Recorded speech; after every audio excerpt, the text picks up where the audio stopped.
Hello hello, bienvenue sur cette nouvelle vidéo YouTube. Aujourd'hui je te propose d'aborder quel matériel tu as besoin pour photographier tes produits et créations. Donc j'espère que tu es prête parce que c'est parti.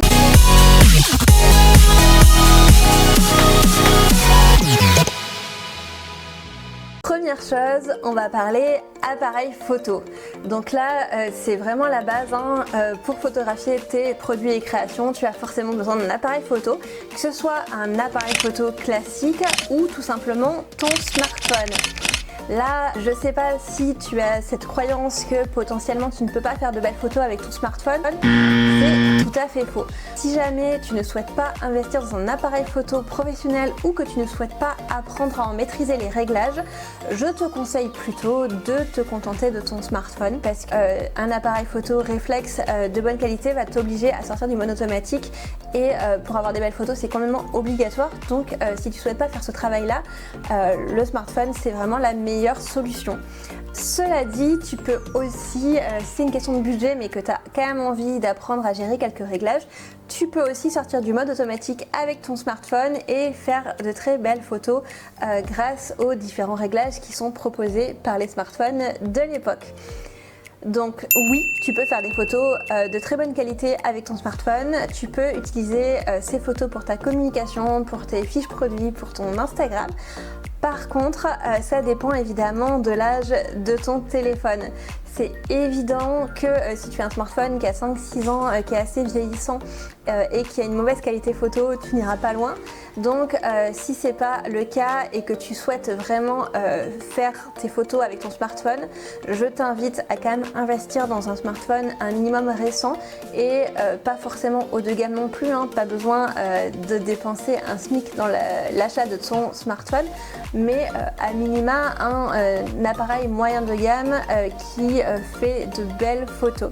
Moi je suis team Pixel et au moment où j'enregistre cette vidéo, j'ai un Pixel 6 que j'ai depuis bientôt 2 ans et j'ai précommandé mon Pixel 8 Pro qui va bientôt sortir. Je vous proposerai d'ailleurs un test, je pense, à minima sur mon compte Instagram et très probablement dans une prochaine vidéo. Évidemment, si t'es team iPhone, ça fonctionne bien entendu et il y a aussi évidemment d'autres marques qui font de très belles photos. Si jamais tu as un appareil photo dans ton placard et que tu souhaites le ressortir, sache que c'est tout à fait possible. Je te conseille plutôt un réflexe, pas besoin de partir dans des appareils photo vraiment élaborés, d'acheter des appareils photo à plusieurs milliers d'euros. Un réflexe d'entrée de gamme peut parfaitement faire l'affaire. Contrairement aux smartphones qui sont très vite obsolètes, les appareils photo, surtout les réflexes, sont des appareils qui ont une très longue durée de vie. Donc tu peux tout à fait le garder un petit moment et au contraire si tu veux évoluer, je t'invite à changer au contraire tes objectifs. Voilà, évidemment, il y a plein de choses que les appareils photo récents proposent comme fonctionnalité. Il y a des choses comme des trucs tactiles, plein de gadgets, du Wi-Fi, des trucs, plein de choses qui sont très utiles. D'ailleurs, le Wi-Fi, c'est une fonction que je t'invite à regarder. Si jamais tu souhaites te prendre en photo toi-même, ça sera beaucoup plus pratique pour déclencher, ou le Bluetooth. Mais si c'est pas le cas, c'est pas la peine non plus d'investir dans un truc trop cher quoi. Par contre, si tu peux, je t'invite à acheter un objectif de bonne qualité. Ça c'est vraiment l'objectif qui va faire la différence en photo. Dans ce cas-là, pour photographier des produits de taille moyenne, même des petits produits d'ailleurs, je t'invite à te procurer un 50 mm. C'est un objectif très polyvalent et qui coûte très peu cher puisqu'il est fabriqué en grande quantité puisque c'est un objectif les plus vendus et qui te permettra d'avoir donc une belle ouverture et un joli flou d'arrière ou d'avant-plan. Donc voilà, même si tu photographies des grandes choses d'ailleurs, des grands produits, ou si tu photographies des vêtements portés, ça fonctionne. C'est juste que si tu photographies sur un petit espace, là tu vas manquer de recul et dans ce cas-là tu devras plutôt privilégier les grands angles, mais là évidemment au détriment de cet effet de flou. Voilà. pour ton smartphone de toute façon, pas de problème particulier. Ça dépend de ce que tu photographies. Si jamais tu photographies des tout petits produits comme des bijoux ou même des pierres ou des choses comme ça, si tu as l'option, le téléobjectif sur ton smartphone, je t'invite à l'utiliser. Par contre, je te déconseille dans tous les cas d'utiliser le zoom. Le zoom, ça va complètement dégrader la qualité de ta photo. Ça correspond à un recadrage, donc ça n'a absolument aucun intérêt. Une fois qu'on a vu l'appareil photo, le smartphone, il y a d'autres petites choses que tu peux prévoir pour améliorer tes prises de vue. Je pense notamment à l'éclairage. Pour moi, la meilleure lumière et la plus facile à maîtriser, c'est la lumière naturelle, donc elle est 100% gratuite. Malheureusement, la lumière naturelle, de toute façon, elle fait un petit peu ce qu'elle veut, donc parfois il y a besoin de la travailler un minimum. Pour ça, moi je te conseille d'investir au minimum dans deux choses. La première chose, c'est un réflecteur. Un réflecteur, c'est tout simplement un grand panneau blanc qui réfléchit la lumière, comme son nom l'indique. Il peut être blanc pour une lumière neutre, doré pour des tons plus chauds ou argenté pour des tons plus froids. Voilà, mais c'est un accessoire qui s'achète vraiment, qui coûte très peu cher, mais tu peux aussi le fabriquer toi-même. Ça fonctionne très bien avec une grande plaque de carton blanc, une grande plaque de mousse blanche qui va bien refléter la lumière et ou tout simplement un mur blanc si tu as ça chez toi et qu'il est bien disposé. Deuxième investissement indispensable, je pense en tout cas très utile, c'est le diffuseur. Là, si tu achètes un réflecteur, souvent tu vas pouvoir trouver des choses qui sont 5 en 1, donc ils vont faire réflecteur avec les 3 couleurs que j'ai mentionnées. Tu vas aussi avoir un côté opaque noir, du coup pour occulter totalement la lumière, et en général tu as aussi une version diffuseur. Le diffuseur, c'est tout simplement plaque du coup pour le coup qui sera toujours blanche, mais ce coup-ci d'un tissu légèrement transparent qui va permettre de faire transpercer la lumière. Ce diffuseur, en fait, il agit un petit peu comme les nuages. Tu sais, quand le temps est très couvert, très nuageux, et ben les rayons de soleil ne traversent plus. Donc même si on a la luminosité ambiante, on a très peu d'ombre et la lumière est beaucoup plus douce. Et ben ce diffuseur va faire la même chose que les nuages. Donc si tu as trop de lumière, par exemple, que tu es à côté d'une fenêtre et que la lumière est trop puissante, tu peux placer un diffuseur devant tes fenêtres et ça permettra d'atténuer les ombres que tu vas générer avec la lumière naturelle. Donc pour moi, ce sont vraiment les accessoires indispensables à avoir pour travailler la lumière naturelle et normalement, tu n'as pas besoin d'autre chose. Si après tu as besoin d'aller plus loin, que tu travailles dans un endroit très obscur ou que tu as envie de progresser, de créer des effets particuliers ou tout simplement de ne pas être dépendante de la lumière artificielle, tu vas pouvoir investir dans des projecteurs ou dans d'autres accessoires. Mais là, il va falloir prévoir un budget beaucoup plus important et une formation pour apprendre à maîtriser tout ça. Troisième catégorie d'accessoires, c'est les accessoires qui vont t'aider pour tes prises de vue et tes mises en scène. Première chose, moi je t'invite à investir dans un trépied. Le trépied sera particulièrement utile si tu photographies tes vêtements et accessoires portés et que tu te prends en photo toi-même. Là pour le coup il est carrément indispensable, hein.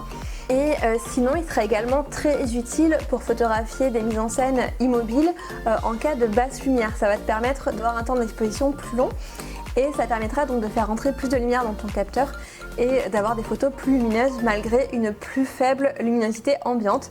Donc ça, c'est une très bonne façon pour pallier le manque de luminosité, tout simplement d'avoir un trépied et de faire des poses longues. Deuxième accessoire très utile aussi, là encore, si tu te prends en photo toi-même, ça sera la télécommande pour pouvoir déclencher à distance, que ce soit le trépied ou la télécommande.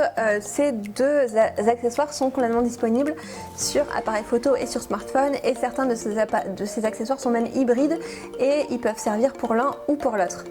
Donc télécommande, si tu te prends en photo toi-même, c'est absolument indispensable, ça va te permettre de déclencher à distance et c'est vraiment super pratique.